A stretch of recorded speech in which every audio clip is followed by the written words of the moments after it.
नमस्कार प्रेक्षको, C news Pune वृत्तदर्शन.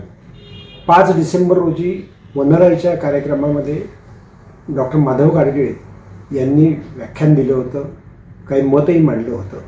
ते पुणे वृत्तदर्शननं प्रकाशित केलं. तोच भाग आम्ही पुनर्प्रक्षेपित करीत आहोत. त्याच्यातून तुम्हाला काही चांगलं होणार नाही. त्यांना वाटलं काय हे काय सांगतायत. आणि अर्थात ते घुसल्याबरोबर त्या देवराईमध्ये कधीच कोणी त्यांना हिरा करत नाही, म्हणून त्या अद्याप भाषा निश्चिंत होत्या. आणि ज्या क्षणी हे लोक घुसले तिथं जंगलामध्ये, त्या क्षणी त्या त्यांच्यावर तुटून पडल्यावरती त्यांना लक्षात आलं की हे आपल्याला काही ह्यांची त्यांचा डंख तुम्ही कधी पाहिला असेल तर माहिती नाही, फार वेदनाकारक असतो.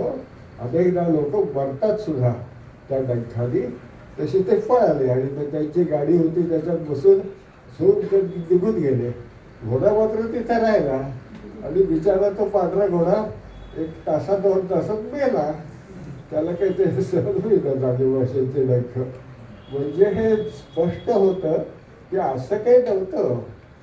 जेणेकरूमांना ते आश्रयस्थान म्हणून मिळत होतं, उपलब्ध होतं, म्हणून त्या आश्रयस्थानासाठी त्यांनी ते राखून ठेवलं होतं आणि त्यामुळे ते पवित्र समजून हे करून त्याला व्यवस्थित संरक्षण दिलं होतं.